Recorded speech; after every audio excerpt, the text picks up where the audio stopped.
आज मैंने बनाई हैं पिनिया और बिल्कुल एक्यूरेट मेजरमेंट्स के साथ। ये एक नो फेल रेसिपी है और मैंने ये पिनिया बिल्कुल पंजाबी स्टाइल से बनाई हैं। और मैंने कोशिश की है कि मैं इन पिनियों में वो हर एक चीज़ डालूँ ना जो हमें सर्दियों में खानी चाहिए। ये पिनिया बच्चों के लिए, बड़ों के लिए, सभी के लिए बहुत ज़्यादा फ़ायदेमंद है। और बच्चों के लिए इसलिए क्योंकि बहुत आसान होता है। सुबह सुबह अगर बच्चे ब्रेकफास्ट ना खाएं, एक लड्डू खा लें, तो हमें लगता है कि सारा दिन उन्होंने कुछ हेल्दी खाया है। तो ये जो पिनिया है, इन पिनियों में मैंने आटा और बेसन दोनों ही यूज़ किया है। जो बेसन है ना, मैंने आटा का 1/4 हिस्सा डाला है। तो सारे मेजरमेंट्स मैंने कप्स और ग्राम्स में डिस्क्रिप्शन बॉक्स में डाल दिए हैं। और मीठे के लिए मैंने इसमें गुड़ और देसी खांड डाली है, जो कि हेल्दी है।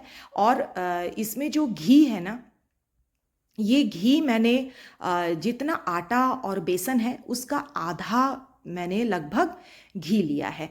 तो घी उतना तो लेना ही पड़ेगा, नहीं तो बाद में ना लड्डू नहीं बनते, फिर हमें एक्स्ट्रा घी बाद में डालना पड़ता है। और आप देख ही सकते हैं मैंने इसमें क्या क्या डाला है। तो सारे सीड्स हैं और बहुत सारे ड्राई फ्रूट्स भी हैं। तो ये सारे सीड्स और ड्राई फ्रूट्स को ना मैंने कढ़ाई में ना हल्का सा रोस्ट कर लिया है। ये नारियल का बुरादा है, मेरे पास डेसिकेटेड कोकोनट नहीं था, तो मेरे पास इस तरीके का कोकोनट था। मैंने इसी को ग्रेट कर लिया और कोकोनट को जो ग्रेट किया हुआ हल्का सा मैंने उसको भून लिया ताकि अच्छी खुशबू आए। और मैंने इसमें सनफ्लावर सीड्स डाले हैं और बादाम है, इसमें काजू हैं, और इसमें मैंने डाली है किशमिश, और ये मखाने डाले जो बहुत हेल्दी होते हैं। और ये छुआरे हैं, ये ऑप्शनल हैं, मेरे पास थे तो मैंने डाल दिए। इनको ग्रेट करके मैंने डाला है और इनको मैंने नहीं भूना है। और ये मेलन सीड्स हैं और ये अजवाइन है जो बहुत अच्छी होती है। और मैंने डाली है इसमें फ्लैक्स सीड्स। मैंने फ्लैक्स सीड्स थोड़े ज़्यादा डाले क्योंकि बोन हेल्थ के लिए बहुत अच्छे होते हैं। तो आप सारे सीड्स और ड्राई फ्रूट्स को ऊपर नीचे कर सकते हैं, जैसी आपकी चॉइस है। मैंने इसमें गोंद ले लिया है जिनको मैं फ्राई करूँगी घी में, और ये पम्पकिन सीड्स हैं जो फ्राई कर लिए, और ये डाला है सौंठ। और सारी चीज़ों को ना मैं हल्का रोस्ट करके इनको मैं दरदरा पीस लूँगी। सिर्फ मैंने गोंद को फ्राई करना है। और ये जो डेसिकेटेड कोकोनट है उसको मैंने हल्का सा भूना है, और बाकी सारी चीज़ें मैंने दरदरा उनको कूट लिया है। अब मैंने कढ़ाई ले लेनी है क्योंकि मुझे गोंद फ्राई करना है, और उसमें मैंने वही घी लिया है जो मैंने मेजर करके लिया था। तो ये जब घी अच्छे से गर्म हो जाए ना, तभी हम इसमें गोंद डालेंगे। अगर ठंडे घी में डाला ना तो गोंद अच्छे से फूला फूला नहीं बनेगा।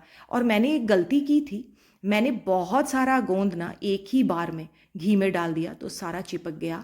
तो फिर इसको आस्ते आस्ते फिर मैंने उसको भूना, और उसको फिर भूनने में थोड़ी दिक्कत हो रही थी, बट एनीवेज अच्छे से भुज गया था। तो जब आप इसमें गोंद डालें ना, थोड़ा थोड़ा करके डालें और फैला करके डालें ताकि अच्छे से ये फ्राई हो और क्रिस्प बने। अब ये लगभग हमारा ब्राउन हो गया है। अब हम इसको निकाल लेंगे, और इसमें फिर हम सेकेंड बैच ऑफ गोंद हम इसमें डालेंगे।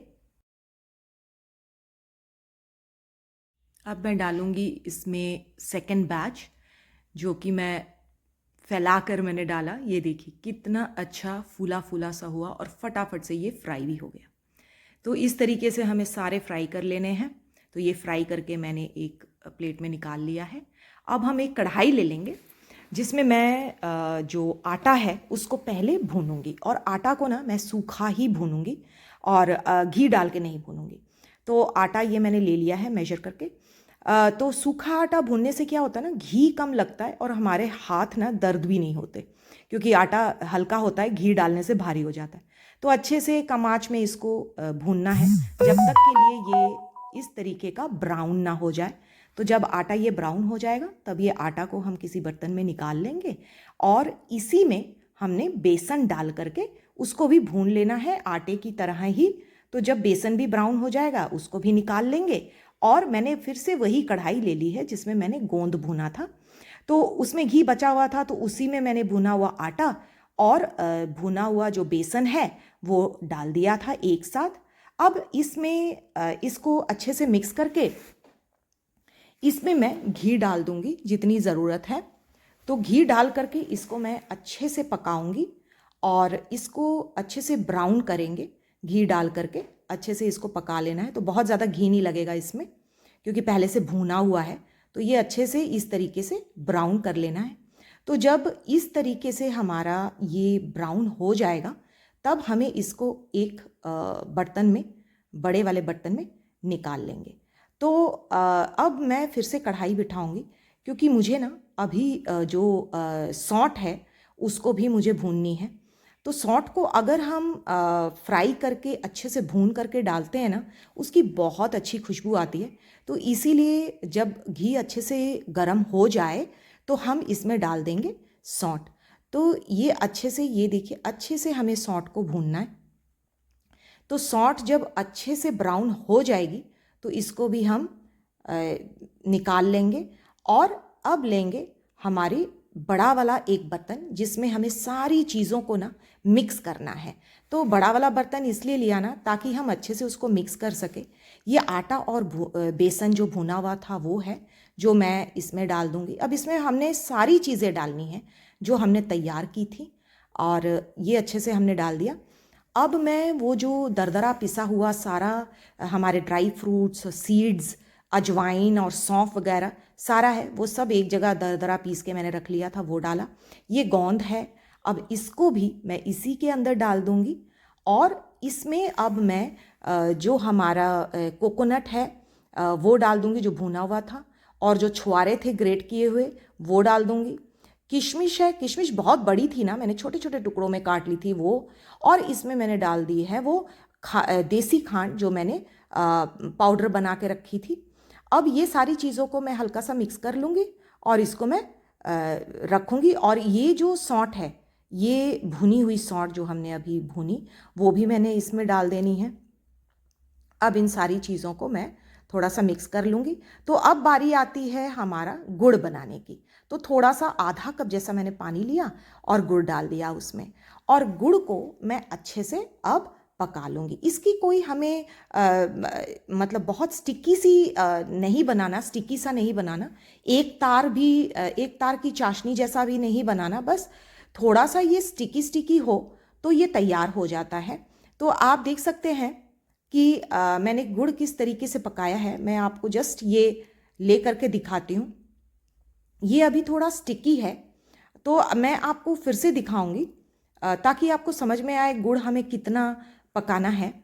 तो ये फिर से आप देखिए, ये हाथ में ले करके जब मैं इसको जब मैं इस तरीके से करती हूँ तो आप देखिए कितना कितना ये स्टिकी है। बस इतना ही हमें ये स्टिकी रखना है और हम गैस को बंद कर देंगे। अब ये जो गरम गरम गुड़ है ना, वो सारे मिक्सचर में, जो हमारा वो मिक्सचर था उसमें हम डाल देंगे। अब डाल करके हमें इसको बढ़िया से मिक्स करना है।